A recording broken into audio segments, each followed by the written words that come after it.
மக்களே, நாம இங்க ஒரு தடவ நியூ இயர் கொண்டாடிட்டு தூங்கிடுவோம். ஆனா, விண்வெளியில இருக்கிற சர்வதேச விண்வெளி நிலையத்துல இருக்கிற வீரர்கள் ஒரே நாள்ல 16 தடவ புத்தாண்டு கொண்டாடுவாங்க.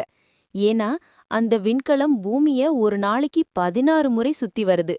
ஒவ்வொரு 90 நிமிஷத்துக்கும் அவங்களுக்கு ஒரு புது வருஷம் பிறக்கும். ஆனா, விண்வெளியில அவங்க பார்ட்டி பண்ண முடியாது. ஏன்னா, அங்க மதுபானம் குடிக்க தடை. ஏன் சாதாரணமா நாம சாப்பிடுற மாதிரி பிரெட் கூட அங்க சாப்பிட முடியாது. அந்த துகள்கள் மிதந்த மிஷின்கள பாதிக்கும்னு அவங்களுக்கு ஸ்பெஷல் உணவுகள் தான் கொடுப்பாங்க.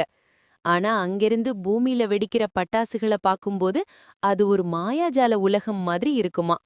இன்னொரு சுவாரஸ்யம் என்னன்னா, உலகத்துல முதலா புத்தாண்டு பிறக்கிற இடம் பசிபிக் கடல்ல இருக்கிற கிரிபதி தீவு.